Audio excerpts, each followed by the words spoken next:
નમસ્કાર, real debate સાથે હું પ્રવીણ. ગુજરાતમાં આમ તો રાજકીય ગતિવિધિઓ પાડોશી રાજ્યની થઈ રહી છે.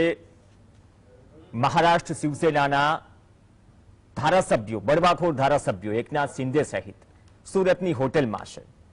રિસોર્ટ અને હોટેલ પોલિટિક્સના એંધાણ છે, પણ આજે ચર્ચા કરવી છે ગુજરાતના રાજકારણની. ગયા અઠવાડિયે પણ ચર્ચા કરી હતી કે ત્રીજો વિકલ્પ અથવા તો આમ આદમી પાર્ટી કોને નડશે, કોને ફરશે. પણ વિધાનસભા ચૂંટણીના કાઉન્ટડાઉન વચ્ચે અત્યારની પરિસ્થિતિએ તમામ રાજકીય પક્ષોએ જમીની સ્તર પર કામગીરી શરૂ કરી દીધી છે. એક તરફ વાવણીની શરૂઆત છે, બીજી તરફ કામગીરીની પણ શરૂઆત છે. ધીમે ધીમે કામગીરી આગળ પણ વધશે. ભારતીય જનતા પાર્ટી 2017માં 99 પર આવી, બાદમાં તમામ મોટા ભાગે બાય ઇલેક્શન્સમાં ભારતીય જનતા પાર્ટીના નામો જીત્યા પણ ખરા. પણ વર્તમાન સ્થિતિએ જો આંકલન કરવામાં આવે, મેં જે આંતરિક તૈયારી કે આંતરિક સર્વેની બાબતની વાત કરી હતી, તો તમામ રાજકીય પક્ષ સર્વે પણ કરાવી રહ્યા છે અને એ સર્વે ચાલુ પણ છે. પણ આવનાર દિવસોમાં ગુજરાત વિધાનસભાની ચૂંટણીમાં અત્યારની દ્રષ્ટિએ જે પ્રકારની પરિસ્થિતિ અને માહોલ છે, જે પ્રકારના મુદ્દાઓ છે, અથવા તો વિપક્ષ કોંગ્રેસમાં જે આંતરિક વિખવાદ અથવા તો પડકારો છે, તે તમામ વચ્ચે આમ આદમી પાર્ટીની એન્ટ્રી અને ભારતીય જનતા પાર્ટીનું 25 વર્ષથી વધારે સમયથી એક હથ્થું શાસન, તો અત્યારની દ્રષ્ટિએ કોનો ઘોડો વિનમાં છે અને કોણ ડાર્ક હોર્સ બનશે, ચર્ચા ઘણી છે. કદાચ સેમ્પલિંગ ગાંધીનગર કોર્પોરેશનનું ઇલેક્શન લઈ લો, સુરતમાં જે સ્થાનિક સ્વરાજની ચૂંટણી થઈ તેમાં આમ આદમી પાર્ટીએ સેંઘ મારી. મુખ્ય વિપક્ષની ભૂમિકામાં સુરત કોર્પોરેશનમાં આમ આદમી પાર્ટી, સૌરાષ્ટ્ર અને દક્ષિણ ગુજરાત પર ફોકસ થઈ રહ્યું છે. પણ દેખાડવાના અને ચાવવાના દાંત અલગ હોય છે રાજનીતિમાં. અત્યારની દ્રષ્ટિએ આપણે કોઈ રાજકીય પ્રવક્તા વગર આંકલન કરીશું. આમાં કોઈ ભવિષ્ય વાંખવા માટે બેઠા નથી, પરંતુ સટીક આંકલન, નિષ્પક્ષ આંકલન ગુજરાતની રાજનીતિનું જે પ્રકારનો માહોલ છે, આ માહોલ કઈ તરફ જઈ રહ્યો છે તેની ચર્ચા કરવી જરૂરી છે. અને આ જ ચર્ચામાં ગુજરાત વિધાનસભા ચૂંટણીના કાઉન્ટડાઉન વચ્ચે કોનો ઘોડો વિનમાં છે અને કોણ ડાર્ક હોર્સ બની શકે તે અંગે ચર્ચા કરવા માટે 3 ખાસ મહેમાન આપણી સાથે જોડાયા છે. ડોક્ટર હરિ દેસાઈ, વરિષ્ઠ પત્રકાર અને રાજકીય વિશ્લેષક તરીકે જોડાશે. હિમાંશુભાઈ ભાયાણી, સિનિયર જર્નલિસ્ટ આપણી સાથે જોડાયા છે રાજકોટથી. હિમાંશુભાઈ, સ્વાગત છે. ડોક્ટર હરિ દેસાઈ, આપનું પણ સ્વાગત છે. અને ડોક્ટર જયનારાયણભાઈ વ્યાસ પણ આપણી સાથે જોડાઈ ગયા છે. ત્રણેયનું સ્વાગત છે. વ્યાસ સાહેબ, આપથી શરૂઆત કરીએ. આમ તો ગુજરાત દેશની રાજનીતિની પ્રયોગશાળા છે અને ભાજપની પણ પ્રયોગશાળા છે, પણ અત્યાર સુધીમાં ગુજરાતમાં અલગ અલગ સમયે ઊભી થયેલી ચાહે ચળવળ હોય કે પાર્ટી હોય, એ વિલીન થતી આવી છે. તો આ પરિસ્થિતિમાં આપ માનો છો કે ગુજરાતમાં અત્યાર સુધીમાં બે પાર્ટીની ચર્ચા અથવા તો શાસન રહ્યું છે, અથવા તો બે પાર્ટી ટોપ 2માં રહી છે, અને આ પરિસ્થિતિમાં ત્રિપાંખિયાની ફોર્મ્યુલા ભૂતકાળમાં પણ થઈ, આ વખતે પણ ચર્ચાઈ રહી છે, પણ એટલી ત્રીજા પક્ષનું એટલું ઉપજ્યું નથી. આ પરિસ્થિતિને વર્તમાન પરિસ્થિતિ સાથે સાંકળીને આપ કઈ રીતે જોઈ રહ્યા છો? પ્રવીણભાઈ જી, હર્બર્ટ સ્પેન્સર બહુ મોટો ઇતિહાસકાર થઈ ગયો. એણે એવું કહ્યું છે કે those who do not learn anything out of history are condemned to repeat it. જે લોકો ઇતિહાસમાંથી કશું શીખતા નથી, એ લોકો એ જ ઇતિહાસ પુનઃ એને રિપીટ કરવા માટે એમના ઉપર અભિશાપ છે. બીજું હર્બર્ટનું એવું જ પ્રખ્યાત વાક્ય છે કે the only lesson of history is that man doesn't learn anything out of it. ઇતિહાસનું એક જબરજસ્ત પદાર્થપાઠ હોય તો તે છે કે માણસ એમાંથી કંઈ શીખતો નથી, અને આ બંને સાચા છે. સમયાંતરે આપણે એનો અનુભવ કરતા રહીએ છીએ. ત્યારે ગુજરાતને આપણે કહ્યું કે રાજકીય લેબોરેટરી કહેવાય છે. સાચી વાત કહી શકાય, કારણ કે ગુજરાતે અનેકના નાવ કિનારે લાવીને ડુબાડ્યા છે ભૂતકાળમાં. આપ જુઓ, મહાગુજરાત જનતા પાર્ટીની મહાગુજરાત માટેની ચળવળ, ઇન્દુ ચાચા, ઇન્દુલાલ યાજ્ઞિક, એ એમની પેરેલલ જ્યારે સભા કરતા ત્યારે પંડિત જવાહરલાલ નહેરુને ની સભામાં કાગડા ઉડતા હોય અને ઇન્દુ ચાચાની સભામાં માણસોનું કિડિયારું ઉભરાતું હોય એ દ્રશ્યો અમદાવાદે જોયા છે.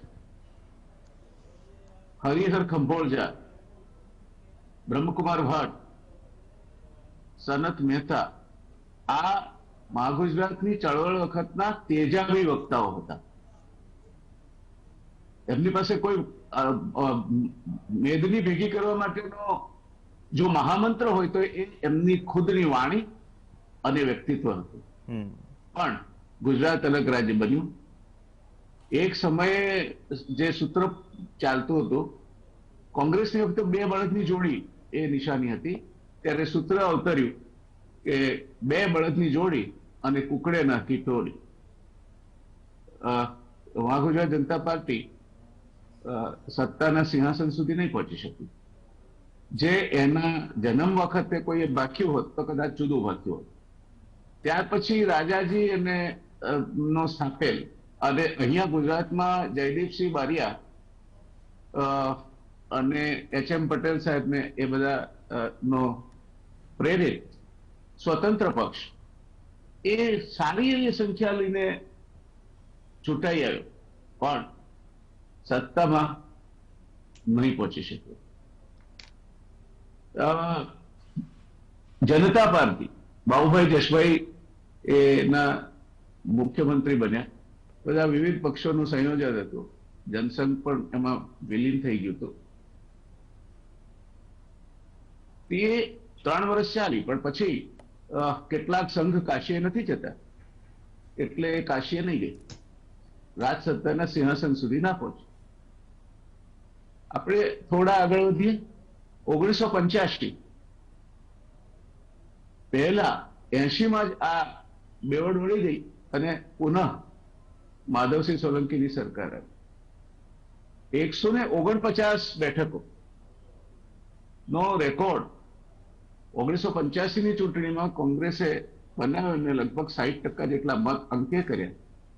એ માધવસિંહભાઈએ સ્થાપેલ વિરલ કીર્તિમાન છે અને એને તોડવો, જો કે દરેક રેકોર્ડ તૂટવા માટે જ સર્જાતો હોય છે, પણ એને તોડવો એ એટલું સરળ નહીં હોય.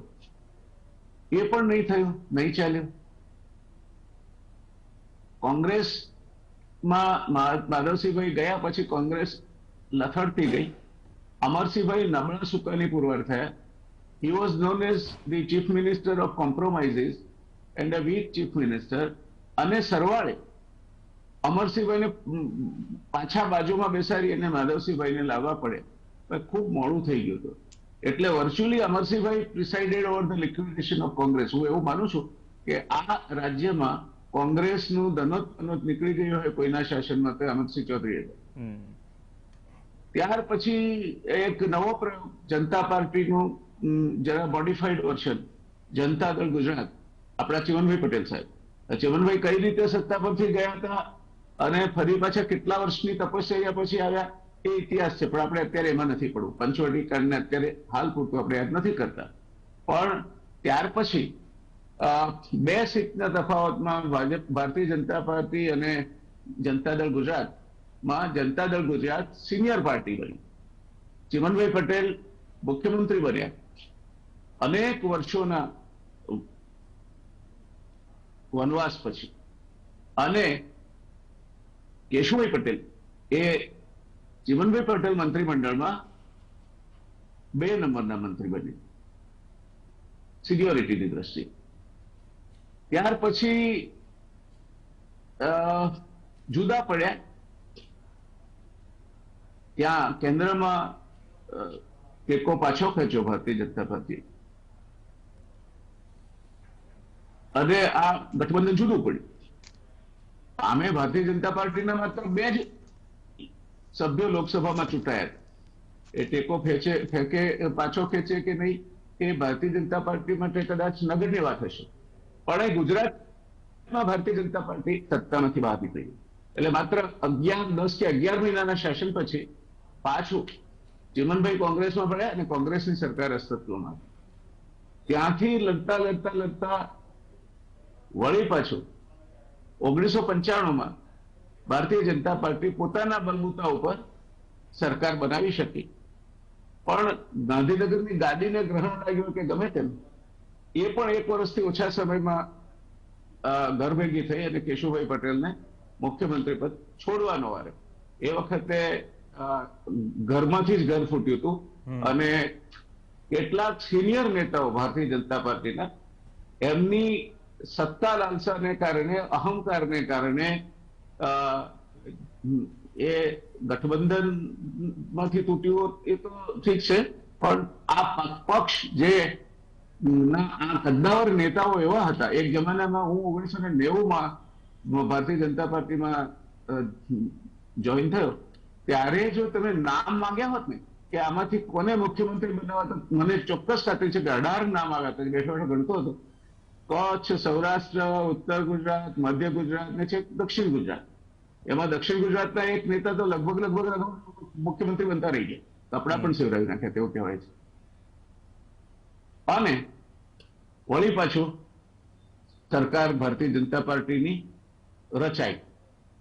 બધું ઘીના થામમાં ઘી પડી ગયું લાગ્યું, પણ એ પડ્યું નહીં. ફાડિયા એમના એમ રહે ને સરવાળે 2 મુખ્યમંત્રીઓ ગુજરાતને મળ્યા, એક માની દિલીપભાઈ પરીખ અને શંકરસિંહ. વળી આગળ 1998માં કેશુભાઈ પટેલનું મંત્રીમંડળ આવ્યું અને કેશુભાઈ પટેલના મંત્રીમંડળે ઠીક કાઠું કાઢ્યું. એમ એટલે મંત્રીઓ સક્ષમ હતા, કામ કરવાની ધગશવાળા હતા. કેશુભાઈની કોઈ જ દરમિયાનગીરી નહોતી.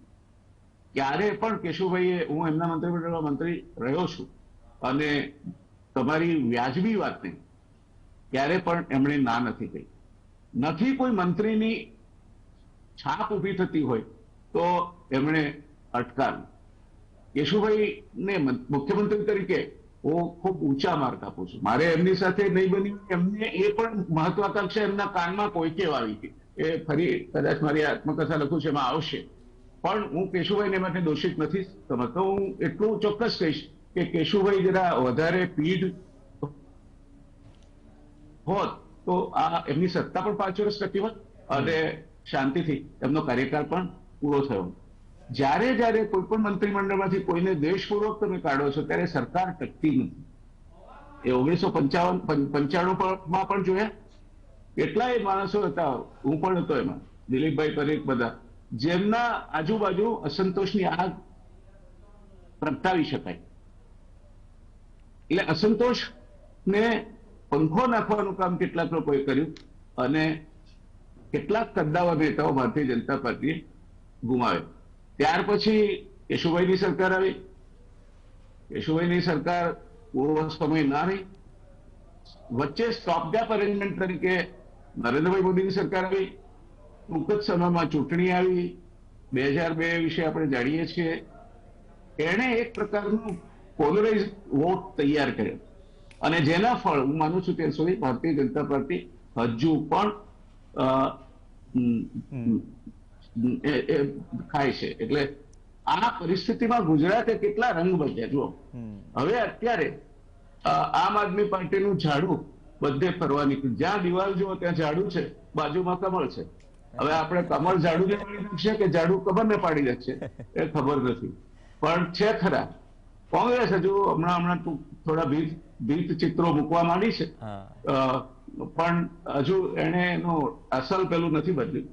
પણ એક વાત ચોક્કસ કહી શકાય કે આ આખા એક પ્રવાસ દરમિયાન, એટલે તમે 1991 થી શરૂ કરો, આજે આપણે 2022માં છીએ, તો એ 22 વર્ષ, 98 ને 22 વચ્ચે 24 વર્ષનો સમયગાળો છે. એમાં ભારતીય જનતા પાર્ટીએ ક્યારેય પોતાની જીતેલી ભૂમિ કોઈ નથી. હા, એના લોકમતના પાયામાં ઘટાડો થયો છે. એના જે કેશુભાઈના સમયે 121 સીટ આવી હતી તે સર્વોચ્ચ હતી. ત્યાર પછી ભારતીય જનતા પાર્ટી એ આંકડાને પહોંચી શકી નથી. એમનો પ્રયત્ન હંમેશા રહ્યો છે, પણ એ 1995માં જે આવ્યો આંકડો, એ આંકડાને પછી 2002 સુધી ચાલ્યું અને 2002માં 127 સીટ એમ કરીને ભાજપ પોતાનું ગાડું. ત્યાર પછી સીટો ઘટી છે, 117 થઈ, 115 થઈ, 100 થઈ. એટલે એક વસ્તુ આપણે સમજવું જોઈએ કે ગુજરાત ક્યારે પણ સામાન્ય સંયોગોમાં પોતાનું હિત શેમાં છે એ સમજીને વિચારવા વાળું, એમાં જ્ઞાતિના સમીકરણો આવી જાય અને અન્ય સમીકરણો રાજ્યના વિકાસથી માંડીને અન્ય સમીકરણો પણ આવી જાય. પણ એક વાત છે કે જે ચૂંટણીનું જે વિજ્ઞાન છે, હરિભાઈનો વિષય છે, હિમાંશુભાઈનો વિષય છે, એ એવું કે છે કે no elections are won or lost on the emotive issues, not the developmental issue.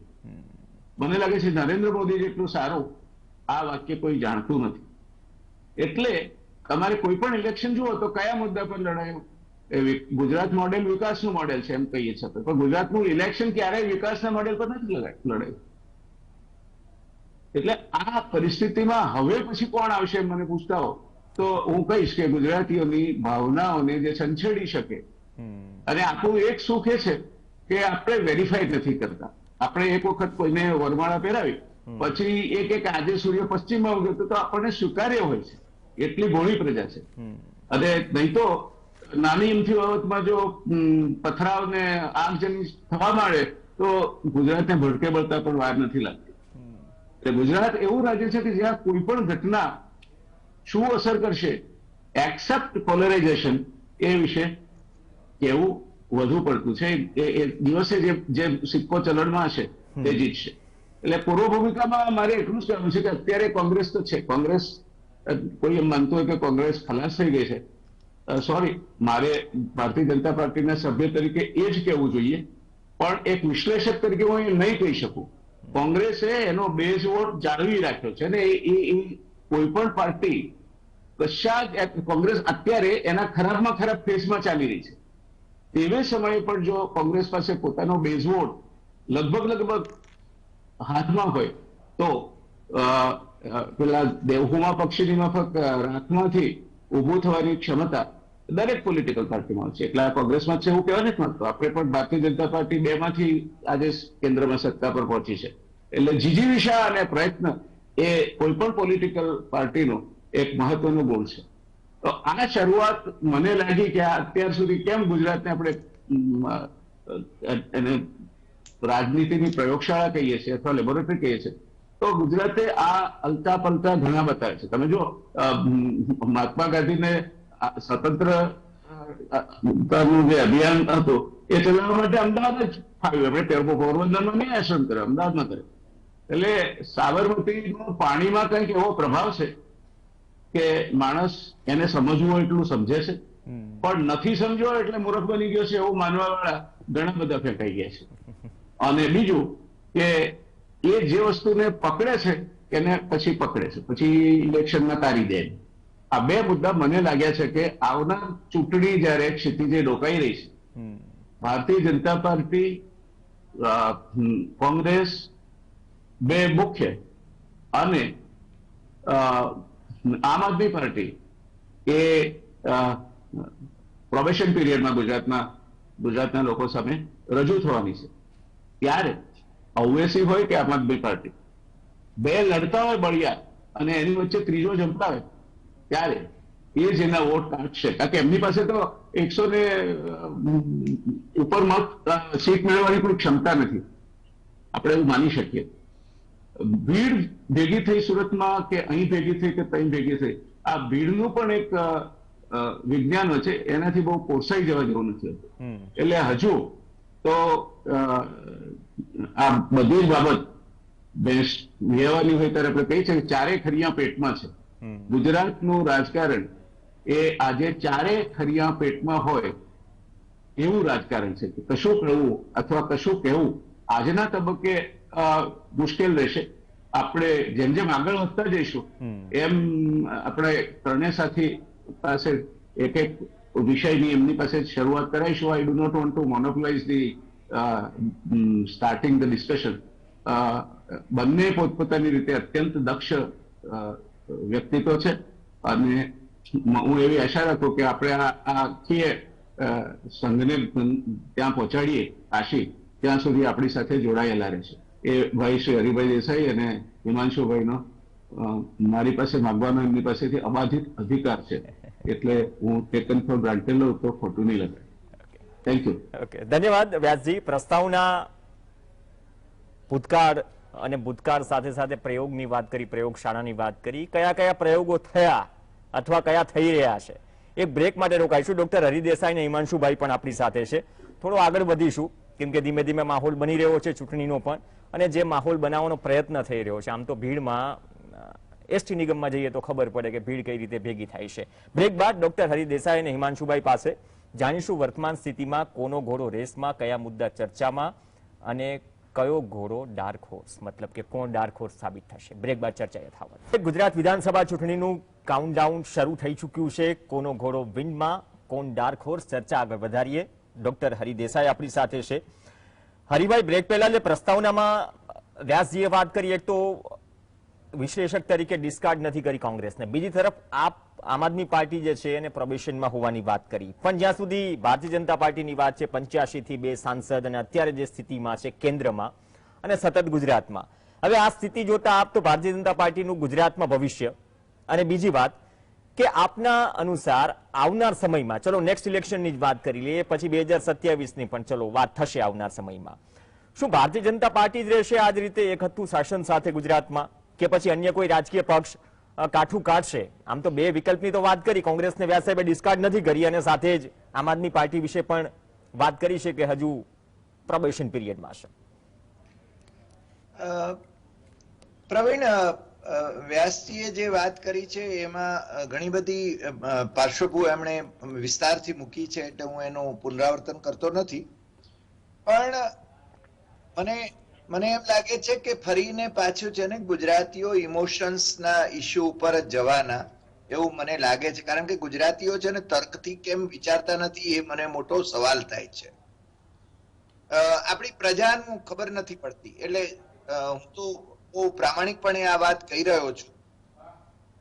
તમને નવાઈ લાગશે કે અમે છે ને એક સર્વે મૂકેલો, 7000 લોકોએ વોટ કર્યા 2 દિવસમાં, કે 3 જૂન 1947 ના રોજ વાઇસરોય માઉન્ટબેટને વિભાજનની જાહેરાત કરી ત્યારે કયા દેશી રજવાડાએ સૌથી પહેલા એમ કહ્યું કે અમે સ્વતંત્ર દેશ તરીકે અસ્તિત્વમાં આવશું. હવે આનો સાચો જવાબ છે ને એ ત્રાવણકોર આવે, એટલે કે હિન્દુ મહારાજાનું રજવાડું આવે, કેરળ પ્રદેશ આવે. પણ તમને નવાઈ લાગશે કે આ વોટર્સ જે કદાચ મારી સાથે જોડાયેલા વોટર્સ પણ છે ને 69% એમ કે છે કે જુનાગઢ. કારણ કે આપણા દિમાગમાં ખબર નથી કે પેલું છે ને એ પોલરાઇઝેશન એવું જામી ગયું છે કે મુસ્લિમ શાસક હોય એટલે પાકિસ્તાન સાથે જવાની વાત કરે અથવા સ્વતંત્ર રહેવાની વાત કરે. હકીકતમાં સાચો જવાબ ત્રાવણકોર છે. પણ આ રીતે છે ને લોકો, આપણે ત્યાં છે ને આ ઇમોશન્સ ઉપર જ ચૂંટણી લડાય છે. વિકાસની વ્યાખ્યા શું છે? વ્યાસજી મને સમજાવે તો મને ગમશે. કારણ કે વિકાસ ક્યાં છે, એટલે વિકાસની વ્યાખ્યા ક્યાં છે હું શોધું છું. એટલે હું અજ્ઞાની માણસ ગણાવું. પણ આ વખતે જે બે પક્ષોની વાત આપણે કરીએ છીએ, ભારતીય જનતા પાર્ટીનું તમે જુઓ કે ઘટતા ક્રમમાં જ જઈ રહી છે. Despite prime minister and honourable home minister એ આપણા હોવા છતાં, અને બીજા ઘણા બધા મિનિસ્ટર હોવા છતાં, આપણે એની જે બેઠકો છે એ ઘટતી જઈ રહી છે વિધાનસભાની. તમે જોઈ લો 2002 થી માંડીને આજ સુધી. મને લાગે છે પ્રવીણ ઇકો આવે છે કે તમને બરાબર સંભળાય છે? યસ, તમારો અવાજ ક્લિયર આવી રહ્યો છે. ઇકોનો શોર્ટ આઉટ કરું છું issue technically. Yes, carry on sir. એટલે પ્રશ્ન એ છે. બીજું, બીજેપી ના વોટ ધારો કે એના પર્સેન્ટેજ ની અંદર આપણે ગણીએ તો વ્યાસજી એ સંદર્ભમાં પણ વાત કરી રહ્યા હતા. 49% 2017 ની અંદર અને 41.4% એ છે ને કોંગ્રેસના વોટ એ વખતે. અને કોંગ્રેસની બેઠકો સતત વધી રહી છે. મને લાગે છે કે જયનારાયણભાઈ પણ જે વાત કરી રહ્યા છે, તમે અત્યારે એક પરસેપ્શન એવું ઊભું કરવાની કોશિશ થઈ રહી છે. અને એ છે ને ભારતીય જનતા પાર્ટી અને આમ આદમી પાર્ટી બંને તરફથી એમ કહેવામાં આવી રહ્યું છે કે કોંગ્રેસ તો છે જ ક્યાં. હવે જે પાર્ટીના 77+1 એટલે 78 ધારાસભ્યો હતા, અને આજે પણ જે પાર્ટીના 64-65 ધારાસભ્યો છે એને વિશે જ્યારે લોકો એમ કે કોંગ્રેસ છે જ ક્યાં, તો છે ને મને લાગે છે હાસ્યાસ્પદ વાત થઈ રહી છે. પણ આ પ્રકારનું એક પરસેપ્શન ઊભું કરવામાં આવી રહ્યું છે એ આપણે સમજી શકીએ છીએ.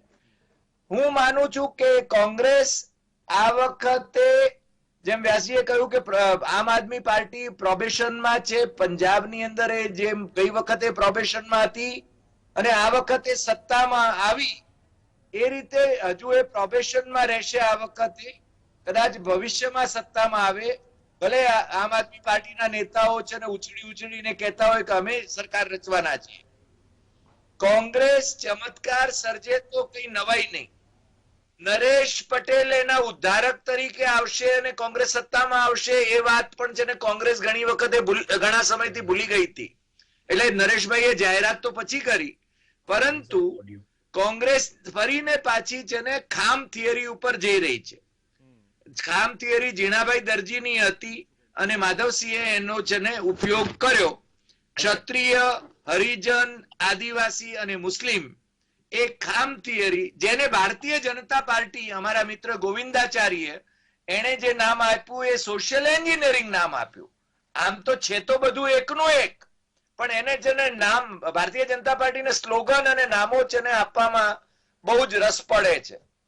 પણ ભારતીય જનતા પાર્ટી કરોડિયા જેવી છે. એ ચડે છે, પડે છે, ચડે છે, પડે છે. જો મહારાષ્ટ્રની સરકાર તોડવા માટે 2.5 વર્ષથી એ પ્રયત્ન કરે છે. આજે કાલ કદાચ એ તોડી પણ નાખે, પણ એ છે ને એની એ કરોડિયાની માનસિકતા અને બીજું ગોબેલ્સ માંથી મેળવેલી એની પ્રેરણા. કારણ કે દિનશા પટેલ ભાજપમાં જોડાઈ રહ્યા છે, ભાજપમાં જોડાઈ રહ્યા છે. આજ દિવસ સુધી દિનશા ભાજપમાં જોડાયા નથી, પણ બિચારા દિનશા છે ને એ ખુલાસાઓ જ કરતા રહ્યા. એ રીતે છે ને એ લોકો આવું પરસેપ્શન ઉભું કરે છે.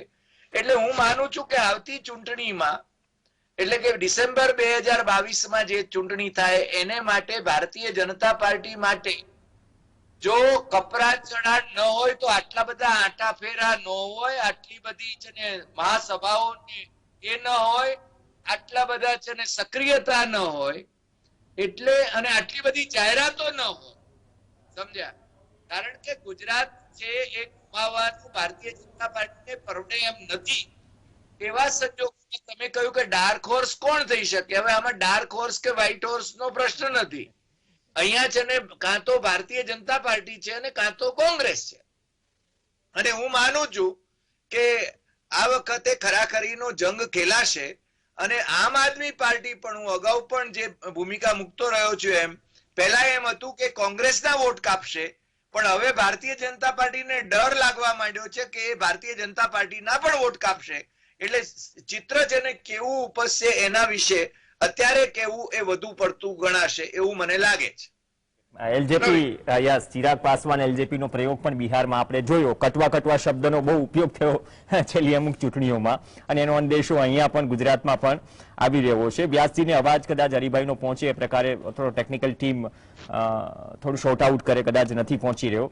વ્યાસજી શોર્ટ આઉટ કરાવીએ છીએ. હિમાંશુભાઈ, ભારતીય જનતા પાર્ટીની વાત કરી, મુદ્દાઓની વાત કરી વ્યાસ સાહેબે અને ડોક્ટર હરિદેસાઈએ, અને પૂર્વ ભૂમિકા અને પ્રસ્તાવના બાંધી. પણ જે સાહેબે વાત કરી કે 85માં જે રેકોર્ડ હતો 149 સીટનો કોંગ્રેસનો, 55.8% મત, હવે એ બાદ ક્યારે સત્તા સ્થાને નથી આવી કોંગ્રેસ, અને અત્યારે પણ જે સ્થિતિ છે એ થોડીક આંતરિક પડકારો વધુ છે. તેના કારણો કયા છે એ બાદ ડિક્લાઇન, અને કોંગ્રેસ માટે આગળનું ભવિષ્ય જો ગુજરાતના પરિપ્રેક્ષમાં વાત કરીએ તો વર્તમાન જે સ્થિતિ છે કોંગ્રેસ પાર્ટી માટે અને પડકારો છે તેને જોતા?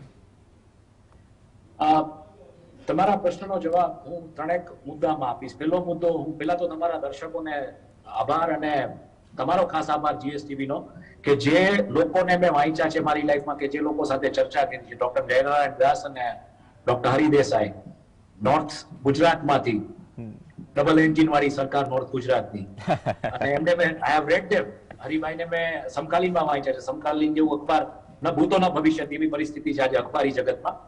અને જયનારાયણ સાથે તો અનેક વખત ચર્ચા કરી છે બિઝનેસ જર્નલિસ્ટ તરીકે. હરિભાઈ સાથે પણ ચર્ચાઓ કરી છે. આજે તમે એક મંચ ઉપર મને લઈ એમની સાથે ચર્ચા કરવા, એટલે થેન્ક્સ અ લોટ. જે મારા આઈડિયલ્સ છે એની સાથે હું ચર્ચા કરી રહ્યો છું, ને એની મને જે પેટર્ન જે ખબર છે એની જે એકેડેમિક્સની જે પેટર્ન છે, એ લોકો જે ડિટેલ્સમાં જાય છે, એ ડિટેલ્સમાં ક્યાંક મેં જવાબ આપવાનો હું પ્રયત્ન કરીશ. એટલે સૌથી પહેલા હું તમારો પ્રશ્ન આપીશ આંકડાની દ્રષ્ટિએ.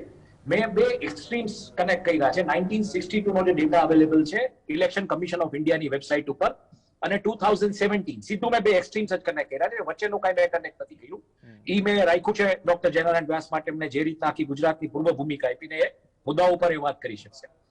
154 સીટ 1962 હતી, 2017 માં 182 સીટ. એટલે આઈડિયલી તમે જોવા જાઓ તો સીટોમાં 18% ટકાવારીની દ્રષ્ટિએ વધારો થયો છે, અને ક્યાંક તમે જોવા જાઓ તો એ રીતની સીટો વધી છે આંકડાની દ્રષ્ટિએ. એમાંથી જનરલ કેટેગરીની જે સીટ છે એમાં ઓલમોસ્ટ 16% વધારો, એટલે 20 સીટ, 122 સીટ 1982 માંથી 142 સીટ 2017 માં હતી. એસસી કેટેગરીની જે સીટ છે 11 હતી, અને 2017 માં 13 સીટ હતી, અને એસટી કેટેગરીની સીટ 21 હતી, અને જે બેઝિકલી 27 2017 માં હતી. હવે આમાં તમે વોટર ટર્ન અરાઉન્ડ કે વોટર્સનો ડેટા તમે જુઓ તો વોટર્સનો ડેટા 1962 માં ઓલમોસ્ટ 1 કરોડ થી નીચે, એટલે 95,34,000 સમથિંગ હતો. અને ઈ જ ડેટા તમે કન્સિડર કરો 2017 માં તો ઈ 4.5 ગણો, એટલે 5 ગણો વધ્યો છે, 4,35,00,000 સમથિંગ. અને જે લોકો મતદાન મથક સુધી પહોંચ્યા તો 1962 માં 58% લોકો હતા. એટલે ઓલમોસ્ટ એ તમે નંબરની દ્રષ્ટિએ જુઓ તો 55 લાખ 55.5 લાખ મતદાતાઓ બેઝિકલી 1962 માં મતદાન મથક સુધી પહોંચ્યા હતા. અને ઈ આંકડો 2 કરોડ 97 લાખ, એટલે 3 કરોડ મતદાતાઓ ગુજરાતમાં 40 વર્ષની અંદર મતદાન મથકે પહોંચ્યા છે. હવે આ પરિસ્થિતિમાં તમે જોશો તો થયું છે એવું કે જનરલ કેટેગરીના જે મતદાતાઓ હતા એનું ટર્ન અરાઉન્ડ ઓલમોસ્ટ 59% 1962 માં હતું. એટલે ઓલમોસ્ટ 44 લાખ લોકો જનરલ કેટેગરીના, 44-45 લાખ લોકો, જ્યારે 2 કરોડ 34-35 લાખ લોકો 2017 માં, એટલે એ જે ફિગર છે એ 69% છે. Progressive mindset of people basically ઈ આ બહુ મોટી એક જે વોટ પેટર્ન જે આવી છે, આખી જે 58% જે ટકાવારી હતી અને 68% જે 40 વર્ષમાં 10% વધ્યું છે. એમાં ઇન્ટરેસ્ટિંગલી આમાં કોંગ્રેસનો વોટ શેર જે છે 1962 માં વોટ શેર લગભગ 26 લાખ મતોનો હતો, એટલે રફલી તમે કહો કે 48% મતો કોંગ્રેસ પાસે હતા એ સમયે. અને 2017 માં ઈ મતો છે 1 કરોડ 24 લાખ, એટલે લગભગ ઈ ટકાવારી 42% ની આસપાસ થાય છે. એટલે આમ જોવા જાવ તો 62 ની દ્રષ્ટિએ 2017 ના કમ્પેરિઝનમાં વસ્તી વધવા છતાંય 6% વોટ શેર ઘટ્યો છે, પણ 40-42% જે છે એ મેન્ટેન કર્યું છે. ભાજપ ઈ વખતે જનસંઘ જે હતું 1962 માં, એની પાસે માત્ર 69,000 મતો હતા 95 લાખમાંથી, નોટ ઇવન 1%. અને આજે ભાજપ પાસે 1 કરોડ 47 લાખ મતો છે, 49%. એટલે 1% થી 49% હ્યુજ જમ્પ છે. અને ટ્વીટો છે બેઝિકલી જે જયનારાયણભાઈ વાત કરી સ્વતંત્ર પાર્ટી, ઓલમોસ્ટ ત્યારે 23% વોટ શેર લઈને બેઠી હતી 1962 માં 12,71,000 મતો. આજે સ્વતંત્ર પાર્ટી તો છે ને, એના કેન્ડિડેટ્સ ક્યાંક મર્જ થઈ ગયા છે, પણ અધર્સ જે તમે કન્સિડર કરો જે 28% જે વોટ લઈને બેઠા હતા એ અધર્સ આજે 9% ઉપર છે. હવે આ આખી જે વાત છે એ નંબર્સની વાત છે. આમાં આમ આદમી પાર્ટી કેવી રીતના આવે છે, કેવી રણનીતિ લઈને આવે છે. કોંગ્રેસ આપણે બધા કહીએ છીએ મૃતપાય પરિસ્થિતિમાં છે, ડેફિનેટલી કોંગ્રેસમાં ક્રાઇસિસ છે. પણ હું જે જોઈ રહ્યો છું કે જે રીતની વાત આવે છે કે આજે તમે 4.5 કરોડ મતદાતાઓ જો લ્યો ને એમાંથી 3 કરોડ મતદાતાઓ પોલિંગ બૂથ સુધી જાય છે, અને એમાંથી જે વાત આવે છે કે ભારતીય જનતા પાર્ટીના કાર્યકર્તાઓ 1.25 કરોડ છે. એટલે તમારી એક કમિટેડ વોટ બેંક 33 થી 40% ની કમિટેડ વોટ બેંક છે. તમારે સત્તામાં રહેવા માટે 40% વોટ્સ જોઈએ. જે પ્રકારનું આખું જે ઇક્વેશન છે કે એનાલિસિસ છે જે સેફોલોજીનું, આઈ મીન વ્યાસ સાહેબ અને હરિભાઈ ઉપર ડેફિનેટલી વધારે પ્રકાશ પાડી શકશે. પણ હું એક બહુ બજારી માણસ છું, અને બજારી માણસની દ્રષ્ટિએ હું જયારે લોકોને મળું છું, શોરૂમ્સમાં લોકોને મળું છું, દુકાનો ઉપર મળું છું, ગામડામાં ગમે ત્યારે હાઈવે ઉપર બાઇક લઈને ફરવા નીકળી જાઉં છું, ત્યાં લોકો સાથે વાત કરું છું. બહુ ફ્રેન્કલી તમને કહું, લોકોને સરકાર કોઈ પણ બહુ ફરક નથી પડતો. હમણાં થોડા દિવસ પહેલા મારે અમરેલી જિલ્લામાં એક એવું ગામ, એક નાનકડું ખારા કરીને ગામ છે, જ્યાંથી સાવરકુંડલા 15 કિલોમીટર, ગારિયાધાર 17 કિલોમીટર અને દામનગર 19 કિલોમીટર, 3 તાલુકા લેવલના મથકો. ત્યાં એક માણસ એની રીતે ઈ કોર્નર ઉપર એક ધંધો કરે છે, એને સરકાર કોણ હોય શું એનાથી ફરક જ નથી પડતો.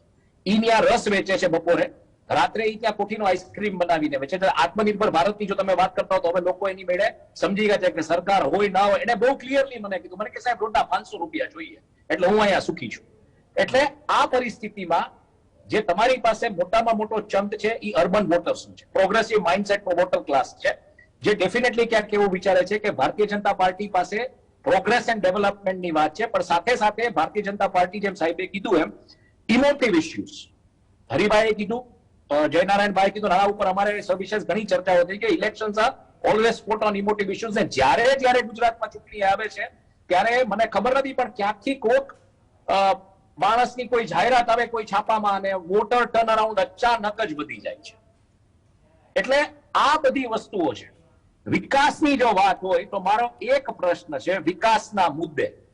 જામનગર, પ્રવીણભાઈ તમે એ વિસ્તારમાંથી જો, જામનગર આજે મોટામાં મોટું ઓઇલ રિફાઇનિંગ હબ છે એશિયાનું, ગ્રાસરૂટ લેવલની રિફાઇનરીઝ છે.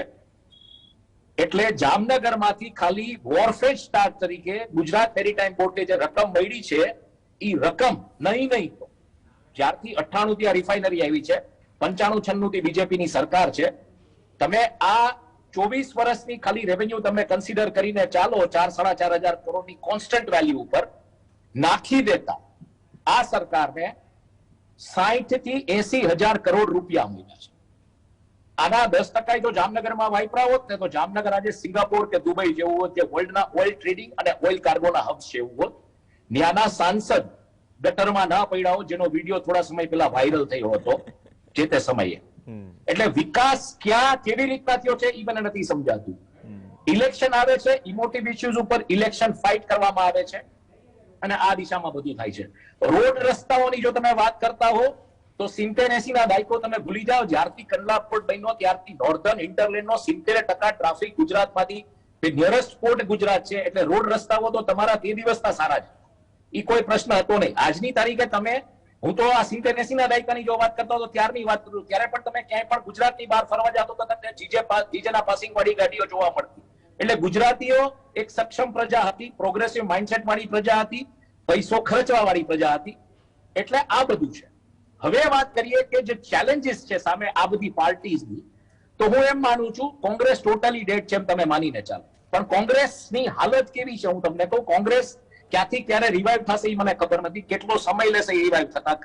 પણ એક ઓલું અગ્નિપથ કરીને ફિલ્મ આવ્યું હતું 1990 માં અમિતાભ બચ્ચનનું, અને અમિતાભ બચ્ચન ડેની સામે ઉભો રહે છે ને ડેનીના હાથમાં પિસ્તોલ ને ડાયલોગ મારે છે કે કાંચા તમારે હાથ में पिस्तौल है फिर भी तुम 2 कदम पीछे घूम रहा है.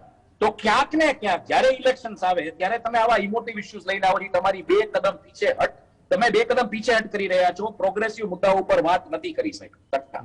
પેપર છૂટે છે તમારા સ્ટેટમાં બોસ.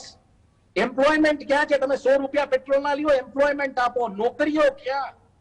આજે સૌથી મોટો પ્રશ્ન, આટલું તમે કર્યું ગિફ્ટ સિટીમાં, આટલું ઓટો હબની વાત કરી, નોકરીઓ ક્યાં છે આજે ગુજરાત? આટલું પોર્ટલેટ ડેવલપમેન્ટ તમે કર્યું, નોકરીઓ ક્યાં છે ગુજરાત? આજ મોટો પ્રશ્ન આ છે. હું એમ નથી કહેતો કે સરકારી કોઈ 1500 ની જગ્યા માટે તમે 8 લાખ કે 7 લાખ એપ્લિકેશન આવે એ તમારું બેન્ચમાર્ક નથી બોસ. પ્રાઇવેટ સેક્ટરનું ઇન્વેસ્ટમેન્ટ આવવું જોઈએ. જયનારાયણભાઈ પણ આ દિશામાં બહુ સારી રીતે વાત કરી શકતા ઇકોનોમી પોઈન્ટ ઓફ વ્યૂ થી. નોકરીઓ તમારે ક્રિએટ કરવી પડશે. ક્યાંક એક સ્કેલાર કોન્ફિડન્સ પ્રોગ્રેસ ડેવલપમેન્ટનો તમારે પબ્લિકમાં ઇન્સ્ટિલ કરવો પડશે. અને આ ઇલેક્શન જેમ હરિભાઈએ કીધું, જયનારાયણભાઈ કે બહુ ઇન્ટરેસ્ટિંગ રહેશે. દર વખતના ઇલેક્શન ગુજરાતમાં ઇન્ટરેસ્ટિંગ જ હોય છે, કારણ કે આ એક સોશિયલ મીડિયાનો આખો જમાનો છે જેમાં આપણે વયા ગયા છે અને દરેક ચર્ચાઓ મીડિયા ઉપર, સોશિયલ મીડિયા ઉપર બહુ થાય છે. પણ આ ઇન્ટરેસ્ટિંગ એટલા માટે બહુ ઇન્ટરેસ્ટિંગલી આ ઇલેક્શન એટલે જોઈ રહ્યો છું કે પ્રોગ્રેસ અને ડેવલપમેન્ટ વાળી જે રાજનીતિ હતી એમાં ઇમોટિવ ઇશ્યુઝ એટલે તમારે લેવા પડશે કે કોરોના સમયે લોકોને સિલિન્ડર ગેસ બાટલા નહોતા મળ્યા, ઓક્સિજનના બેડ્સ નહોતા મળ્યા. જયનારાયણભાઈ જમાનામાં હેલ્થ મિનિસ્ટર હતા, જે તે સમયે જે ફ્લૂની જે સમસ્યા હતી એને કેવી રીતના એને હેન્ડલ કરી છે એના પર પણ એક આખી જુદી ચર્ચા થઈ શકે છે. પણ આ બધું હતું, પબ્લિકને દંડા પડ્યા છે, પબ્લિકે દંડ ચૂકવવો પડ્યો છે. આજે આ ઇલેક્શનની સિઝનમાં તમે એમ કહો છો કે તમે જઈને પોલીસની ઓનલાઈન વેબસાઇટ પર તમારા સમાચાર હું સાંભળતો હતો, લોગિન થયો પહેલા પોલીસની વેબસાઇટ ઉપર જઈને તમે જોયો તમારું ક્યાંય દંડમાં નામ નથી. Boss, what are you up to? Urban vote bank તમારી 65 થી 70 તમારા અર્બન સેન્ટર્સ છે. તમારે સત્તામાં રહેવા માટે બીજા 25-30 સીટ્સ જોઈએ છે અને એક ચોક્કસ લેવલે વાત આવી રહી છે, કેટલી સાચી છે મને ખબર નથી, પણ એક વાત એવી આવી રહી છે બહુ ટોપ લેવલે, જે અમુક લોકો સાથે મારે વાતચીત થઈ છે એમાં, કે 2 થી 3 રાઉન્ડ જે સર્વેના થયા છે એમાં ભાજપ વધીને 70-75 એનું આખું સ્ટોપ થઈ રહ્યું છે. હવે આ કદાચ ભાજપ ઇન્ટરનલી સર્ક્યુલેટ કરતું હોય બહાર તોય મને ખબર નથી, પણ આવી એક વાત આવી રહી છે. અને હવે મીડિયા કેમ મેનેજ કરવું, મીડિયાને કેમ કંટ્રોલ કરવું, આમાં મીડિયા કેમ પ્રો બીજેપી થઈને આખી વાતચીત નાખી જે વાતાવરણ એક બિલ્ટઅપ થવું જોઈએ ઇન્ફોર્મેશનનું, ઈ કેમ કરે, ઈ દિશામાં પ્રયત્નશીલ થઈ રહ્યા છે. એટલે વાત પાછી ઈ જ આવી જશે, ઇમોટિવ ઇશ્યુઝ ઉપર ફાઇટ કરવું પડશે. 1.25 કરોડ કમિટેડ કાર્યકર્તાઓ ઈ તમારા વોટર્સ છે. જ્યાં સુધી કોઈ બીજી પોલિટિકલ પાર્ટી આનાથી મોટો વોટ જેને કહી શકાય કમિટેડ કાર્યકર્તાઓનો ચંક લઈને મેદાનમાં નહીં આવે ત્યાં સુધી આ સ્ટ્રેટેજીને ફાઇટ કરવું અઘરું છે. અને સૌથી છેલ્લે ઉત્તર પ્રદેશમાં જે થયું છે કે 100 કે 200 માટે તમે ઇલેક્શન જીતો છો, સીટ્સ જીતો છો, અને રીકાઉન્ટિંગ એમાં નથી માંગવામાં આવતું કે નથી શક્ય કે જે પણ કાંઈ. આ જે સ્ટ્રેટેજી છે ને 100-200 માટે ઇલેક્શન જીતવાની, એનો કોઈ તોડ નથી. એટલે આ બધું કેવી રીતના પ્લાન અપ થશે? દર વખતે ઇલેક્શન, હું એક બહુ બજારી માણસ, બધા ફરી ત્યારે બધા એમ કે આ વખતની ચૂંટણી જંગ જામ્યો છે, આમ છે તેમ છે, પણ અલ્ટિમેટલી જ્ઞાતિવાદ ચરમસીમાએ આવે, દરેક જ્ઞાતિઓનો બધું થાય, પણ પાછું આવી જાય જે લેવલ હતું એ લેવલ આવી નહોતું. એક વસ્તુ ઓબ્ઝર્વ કરવા જેવી છે, જયનારાયણભાઈ કીધી, એ બહુ ઇન્ટરેસ્ટિંગ છે કે જ્યારે સત્તા પરિવર્તન કે સત્તામાંથી કોઈ માણસને હટાવવામાં આવ્યા છે ત્યારે સમસ્યાઓ સર્જાણી છે. 2016માં આનંદીબેન પટેલ જે રીતના નીકળી ગયા, વિજયભાઈને જે રીતના બેસાડવામાં આવ્યા, વિજયભાઈ અત્યારે નથી, આખી કેબિનેટ સાફ થઈ ગઈ છે, કેબિનેટમાં ક્યાંક દૂધવાટ છે. નરેશ પટેલની રાહ જોવાતી હતી, 41 નેતાઓ નરેશભાઈ સાથે રાહ જોઈને બેઠા હતા પોલ જમ્પ મારવા માટે કોંગ્રેસમાં, જો નરેશભાઈ જાય તો એની સાથે, પણ આ થયું નથી. 48 કલાકની અંદર કોંગ્રેસનું એટલું બધું જેને કહી શકો કે ઇમેજ ડેમેજ કરી નાખવામાં આવી કે પેલા હાર્દિકે કીધું કે હું આમાં જાઉં છું કોંગ્રેસમાંથી બીજેપીમાં, ઈ જ દિવસે સાંજે પ્રશાંત કિશોરના સમાચાર વહેતા થયા કે હું હાથ જોડી ગયો છું કોંગ્રેસને. સવારે ભરતસિંહ સોલંકીનો વિડીયો વાયરલ થયો અને 11-11:30 ઈડીની અને એની નોટિસ રાહુલને અને સોનિયાને. એટલે કોંગ્રેસમાં કદાચ કોઈ જવાનું વિચારતું હોય તો પણ ના વિચારી શકે એવી પરિસ્થિતિ ડેફિનેટલી ઉભી થઈ ગઈ. આજે આ ગુજરાતમાં પોલિટિક્સ બહુ ઇન્ટરેસ્ટિંગ થતું જાય છે. તમારે કોંગ્રેસને ડાયવર્ઝનમાં નાખવી હોય કોઈ જગ્યાએ તો 24 થી 48 કલાક થાય. 24 થી 48 કલાકમાં તમે કોંગ્રેસને ગાંડી કરી શકો છો.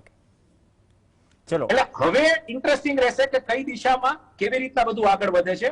પણ નંબર્સની દ્રષ્ટિએ જોવા જઈએ તો એક જે જનરલ કેટેગરીના voters, progressive mindset, number of committed કાર્યકર્તાઓ, આ બધું તમે જુઓ તો અત્યારે ડેફિનેટલી ક્યાંક ચિત્રમાં બીજેપી આગળ જતું એવું દેખાય છે. પણ સાથે સાથે એ તમને કહી દઉં કે અર્બન જેટલા સેન્ટર છે 65-70 સીટ જે છે એમાં પ્રોબ્લેમ છે. એ ક્યારે સાબિત થઈ ગયું? જ્યારે નરેન્દ્રભાઈએ 2022ની ઉત્તર પ્રદેશની ચૂંટણી પૂરી કરીને સૌથી પહેલું સંમેલન ગાંધીનગરમાં સરપંચોનું કર્યું હતું, કારણ કે કોરોનાની અસર ગામડાઓમાં નહોતી. એટલે ડેફિનેટલી આ વખતે ગ્રામ્ય મતદાતાઓને કેપ્ચર કરવાનો, ગ્રામ્ય મતદાતાઓને બીજેપી તરફ વાળવાનો ભયંકર પ્રયાસ થઈ રહ્યો છે. એટલે let us weight and watch કઈ દિશામાં જાય છે, કેવી રીતે જાય છે. પણ આ બધું છે. આમ આદમી પાર્ટી ઉપરનો બ્રાસ બહુ સિંક્ડ છે, પણ એ કેવી રીતના ગુજરાતને કંટ્રોલ કરે છે એટલા માટે જોવું પડશે કે દિલ્હીની ચૂંટણી 70 સીટોની ચૂંટણી છે, એ કોઈ કોર્પોરેશન જેવી ચૂંટણી છે. જ્યારે ગુજરાતની ચૂંટણી ઈ મોટા 4 પ્રદેશ, મધ્ય ગુજરાત, દક્ષિણ ગુજરાત, ઉત્તર ગુજરાત અને સૌરાષ્ટ્ર કચ્છ, અને એમાં તમારે તમારી તાકાત 3 ગણી કરવી પડે. 70 ની સામે તમારી 182 સીટ છે, અને જેટલા શહેરો ને જેટલા સીટો છે 182 સીટો, એના ઉપર તમારે લડવાનું, તમારી તાકાત તમારે કેટલી લઈ જવી પડે કઈ હદે, અને તમારી પાસે કાર્યકર્તાઓની એવડી ટીમ જોઈએ, બધું જોઈએ. એટલે આ બધા ડાયનામિક્સ છે, આ બધા બેઝિકલી જેને કહી શકો કે બેન્ડવિડ્થ છે આ બધી પોલિટિકલ પાર્ટીઝની. આમાં કેવી રીતના આગળ વધશે, ક્યાં સંગઠન ક્ષેત્રે શું થશે, કેવી રીતના મેનેજ થશે. આજે તો બીજેપી ડાયવર્ઝનમાં આવી ગઈ છે, કારણ કે મહારાષ્ટ્રમાંથી જે ક્રાઇસિસ ચાલુ થઈ છે સુરતમાંથી લઈ આવ્યા છે, અને આપણે છેલ્લે સમાચાર છે ગુવાહાટી લઈ જાય છે. એટલે બીજેપીનું અત્યારે બીજેપીને ડાયવર્ટ બહુ સરસ રીતે મહાવિકાસ અઘાડીને શિવસેનાએ કરી દીધી છે. કઈ દિશામાં જાય છે સમજાતું નથી. એટલે સમીકરણો રચાઈ રહ્યા છે. હિમાંશુભાઈ, તમે આમ આદમી પાર્ટીની વાત કરી, ડોક્ટર હરિ દેસાઈ, જો વ્યાસ સાહેબે પણ વાત કરી કે ચલો ભૂતકાળમાં જે પણ પાર્ટીઓ આવી વિલીન થઈ, દિગ્ગજ ચહેરાઓ ચિમનભાઈ પટેલથી માંડીને જયદીપસિંહ બારિયા, હવે આપણે કેશુભાઈ પટેલની પણ વાત કરીએ. આપણે જયારે થર્ડ વિકલ્પની કે ત્રીજા વિકલ્પની ત્રિપાંખિયા જંગની વાત કરીએ છીએ, શંકરસિંહ વાઘેલા પણ એમાં છે. આ પરિસ્થિતિમાં જો સ્થાનિક સ્વરાજ કે કોર્પોરેશનના ઇલેક્શનના રિઝલ્ટને જોખીને કદાચ 22 માટે કોઈ એક પરસેપ્શન સેટ થતું હોય તો આપ માનો છો કે કોઈ નવો જે પક્ષ છે, હિમાંશુભાઈએ પણ વાત કરી કે સતત મતલબ કે સત્તામાં આવી જાય એટલો સમય નથી, સમય લાગશે. આ પરિસ્થિતિમાં કઈ રીતે જોઈ રહ્યા છો આમ આદમી પાર્ટીની પ્રોગ્રેસ કે સ્ટ્રેટેજી કે પછી પોલિટિકલ થિંકિંગ ગુજરાતની રાજનીતિમાં? નહીં પ્રવીણ, મને છે ને આ ત્રણેય પક્ષો જે રીતે કામ કરી રહ્યા છે ને જે મુદ્દાઓ ઉછાળી રહ્યા છે, મને લાગે છે એ બેંકરપ્ટ લીડરશિપ ધરાવે છે એવું મને લાગે છે. બહુ પ્રામાણિકપણે હું આ કહું છું. કારણ કે જે મુદ્દાઓ જે હોવા જોઈએ પ્રજાલક્ષી મુદ્દાઓ એ નથી આવતા. હું તમને કહું કે ઓબીસી એકતા પરિષદના સંસ્થાપક જે ધારો કે વીરસીભાઈ ગઢવીએ હમણાં એક કોન્ફરન્સ યોજી કે ઓબીસી માટે, એસસી માટે, એસટી માટેનું બજેટ કેટલું ફાળવવામાં આવે છે. તમને નવાઈ લાગશે કે ઓબીસી નું બજેટ છે ને સતત ઘટતું ગયું છે. કેન્દ્રીય બજેટની વાત કરું છું, આંકડાઓ સાથે વાત કરું છું. 85% જેની વસ્તી છે એને માત્ર 6% બજેટ આપવામાં આવે છે એવું અમારા મિત્ર અને પુણે યુનિવર્સિટીના પ્રોફેસર, પ્લાનિંગ કમિશનના સલાહકાર રહેલા પ્રોફેસર હરી નરકે કહ્યું એ સભાની અંદર કે આ જે કોન્ક્રીટ મુદ્દાઓ છે, અને વીરસીભાઈએ જે વાત કરી એ બહુ સ્પષ્ટ છે અને મને લાગે છે આપણી પ્રજાને ઢંઢોળવા માટેની વાત બરાબર છે. એ કે છે કે અમે કઈ ભિખારી છીએ, અમને ખેરાત કરી રહ્યા છો, અમારે રોજગાર જોઈએ છે, રોજગાર આપો, સરકારી નોકરીઓ આપો. તમે સરકારી નોકરીઓ તો લઈ રહ્યા છો. મુશ્કેલી આ છે. એટલે આ મુદ્દાઓ. અને બીજું, કોરોનામાં જે ખેરાત કરી છે, તમને ખ્યાલ છે, તમે ગુજરાત સમાચાર તો આજ છે ને બહુ જ મને લાગે છે ગુજરાત સમાચાર વોઝ ધ ઓન્લી પેપર કે જેણે આ એક્સપોઝ કર્યું હતું કે વર્લ્ડ બેંકમાંથી 35,000 કરોડની લોન લઈને આ ખેરાતો કરી છે. જે લોન આપણે રીપે કરવાની છે. એટલે આપણે છે ને જે મુખ્ય મુદ્દાઓ છે એ મુદ્દાઓ પર જતા નથી. ન તો આમ આદમી પાર્ટી જાય. આમ આદમી પાર્ટીની વિચારધારા શું છે એ જ મને સમજાતી નથી. કોંગ્રેસ અને બીજેપી ની તો કોઈ વિચારધારા છે એવું આપણે માનીએ. બીજું, શિક્ષણ અને આરોગ્યના મુદ્દાઓ લઈને જીતી જવાના છે. મુશ્કેલી આ છે, ઉશ્કેરણી કરીને જીતી જવાના છે. મને લાગે છે, હું તો છે ને ભારતીય જનતા પાર્ટીની કાર્બન કોપી જ માનું છું કેજરીવાલને. એટલે પ્રશ્ન આ છે કે પ્રજાના મૂળ પ્રશ્નો છે એને કોણ હેન્ડલ કરશે? પ્રવીણ, ચલો, મૂળ પ્રશ્નોની વાત આવી. વ્યાસજી, 5 મિનિટ જેટલો સમય છે, પણ એક રિએક્શન થોડું કોંગ્રેસ વાળું અને વિપક્ષ ત્રીજા વિકલ્પનું પણ લઈ લઈએ, કેમ કે જે ડાઉનફોલની વાત કરી હિમાંશુભાઈએ, હવે વિપક્ષ તરીકે કોંગ્રેસનું ડાઉનફોલના કારણો આપ શું માનો છો, જે કદાચ ચર્ચામાં રહી ગયા? આ વખતે તમે ફિનિક્સ પક્ષીની વાત કરી કે એ પરિસ્થિતિમાં પણ ઉગીને ઉઠે છે, ડિસ્કાર્ડ ન કરી શકાય, પણ આટલા બધા મુદ્દાઓ છે, પણ એ મુદ્દાઓ એ અભેરાઈ પર જ રહી જાય છે. એ પ્રકારની સ્થિતિ શું ઇલેક્શન આવતા કે કોઈ પણ પરિસ્થિતિમાં ઉદ્ભવે છે? ગુજરાતની વાત કરીએ તો આ વખતે પણ એ તરફ જ જઈ રહ્યા છીએ. કોંગ્રેસ પાસે છેક આપણે જે ગ્રામ્ય વિસ્તારોની ચિંતા કરીએ છીએ ત્યાં સુધી વિસ્તરેલું એક અત્યંત મજબૂત માળખું હતું, એને સેવાદળ કહેતા હતા. સેવાદળ એ બાળકો બાલ્યાવસ્થાથી છેક ઉપર સુધી, જેમ અત્યારે સંઘની શાખાઓ ચાલે છે, એ વખતે nowhere to be seen most of the places, પણ સેવાદળ એનો વ્યાપ અદ્ભુત હતો. બીજું, ગાંધીયન સંસ્થાઓ પણ ખૂબ કાર્યરત હતી. છાત્રાલયો, પછી આશ્રમો, આ બધી સંસ્થાઓ પણ ખૂબ કાર્યરત હતી. એટલે એક મોટો કેચમેન્ટ એરિયા ને કવર કરે એ પ્રકારની ક્ષમતા એ કોંગ્રેસ પાસે હતી. કોંગ્રેસે પહેલું દેવાળું કાઢ્યું પોતાને ત્યાં જ્યારે એમણે સેવાદળને મરવા દીધું. This was the grave mistake they made, virtually writing their death warrant. ગાંધીય સંસ્થાની તો વ્યક્તિગત આધારિત હતી, જે સારી વ્યક્તિઓ હતી, જ્યાં જુગતરામભાઈ હતા કે પછી મનુભાઈ બંચોલી પોતાનું કામ કરતા હતા કે અન્ય ગાંધીયન નેતાઓ કામ કરતા હતા. એ એમનું એક પ્લસ પોઈન્ટ હતું. ત્રીજું હતું સહકારી ક્ષેત્ર. વી મસ્ટ એગ્રી કે સહકારી ક્ષેત્ર અત્યારે એ કેટલાક માણસોની એમ કહી શકાય કે એક મૂડી થઈ ગઈ છે. એમની પોતાની જાણે નાનું શકડું રાજ છે એવું થઈ ગયું છે. અને સરકાર ધારે એ પ્રમાણે સહકારી ક્ષેત્રમાં સરકાર કોઈ પણ સરકાર હોય, હમણાં તો મેં તો આ 25 વર્ષમાં સરકાર જોઈ છે, એના પરથી મને લાગે છે કે સહકારી ક્ષેત્ર સરકાર ધારે એ ચાલે નહીં તો સહકારી ક્ષેત્રનું સરકારીકરણ થઈ ગયું છે.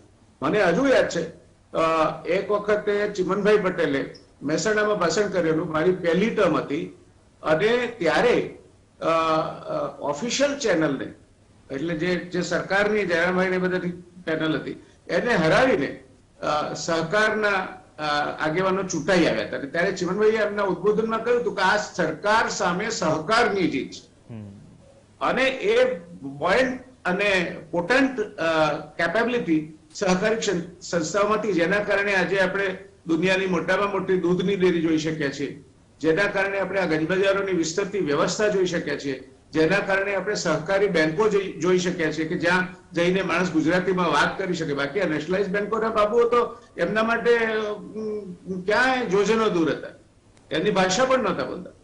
એટલે જે સહકારના સારા પાસા હતા એ ધીરે ધીરે રાજનીતિ આધારિત, સરકાર આધારિત વ્યવસ્થાના પાસા બની ગયા છે.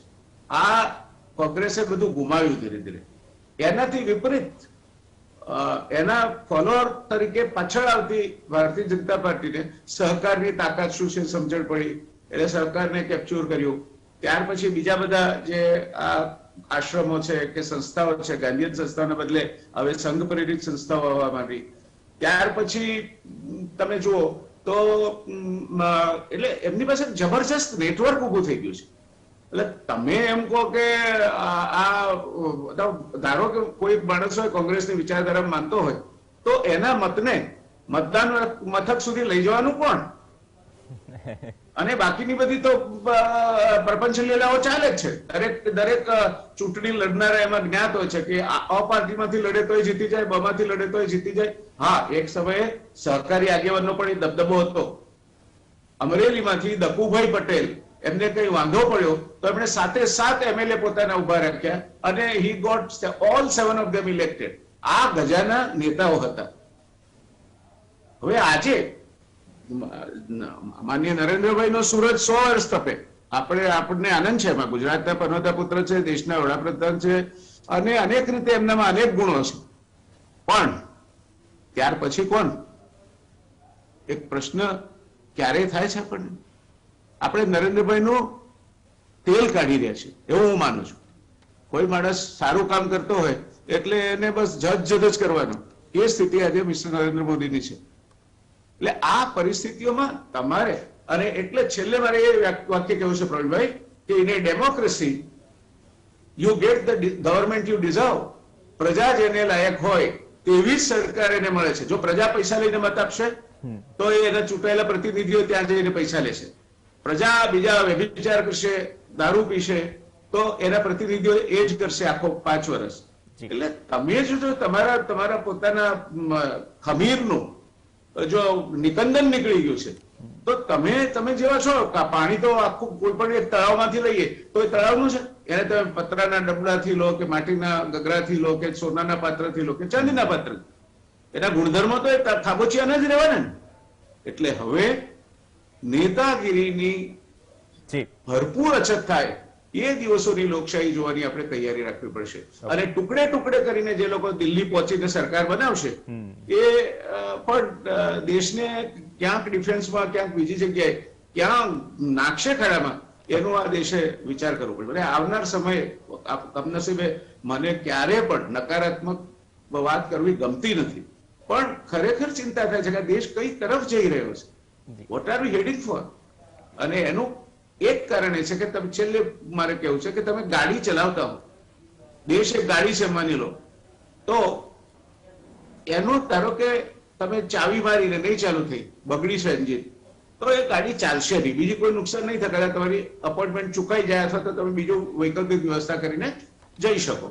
પણ એ ગાડી 120 કિલોમીટરની ઝડપે જતી હશે, ત્યારે જો એની બ્રેક ફેલ થશે તો એ વાહન ઘાતક અકસ્માત કરશે. આજે ભારતમાં, હું એકલા ગુજરાતની વાત નથી કરતો, ભારતમાં લોકશાહીની બ્રેક ફેલ થઈ છે. જી, બહુ ગંભીર ચિંતા. અને બીજી વાત કે લોકશાહીના સંદર્ભમાં કે ગુજરાતના સંદર્ભમાં એ મુદ્દાઓ ચર્ચાય કે એ મુદ્દાઓ પર વાત થઈ કે મુખ્ય મુદ્દાઓ પર ચૂંટણી લડાતી કેમ નથી, અથવા તો કેટલી લડાઈ છે, જેના માટે જનતા પણ કેટલી જવાબદાર છે. તો ગુજરાતની સ્થિતિમાં જે ચર્ચા કરી, દરેક પાર્ટીઓ તો તૈયારી કરી રહી છે, પરંતુ મુદ્દા જે પ્રયોગશાળાની વાત કરી, ખરેખર એ મુદ્દા એ પ્રયોગશાળામાં ખરેખર તપાસાય છે કે કંઈક અલગ વસ્તુ છે. પ્રયોગશાળામાં પ્રયોગ તરીકે જાય છે. અને ગુજરાતનો માહોલ અત્યારથી શરૂ થઈ ગયો, આગળ મળતા પણ રહીશું. હિમાંશુભાઈ, ધન્યવાદ. આજે સમયનો અભાવ છે. ડોક્ટર જયનારાયણભાઈ વ્યાસ, હિમાંશુભાઈ ભાયાણી અને ડોક્ટર હરિ દેસાઈ. તો આજે ચર્ચામાં હાલ બસ આટલું જ. નમસ્કાર. Thank you.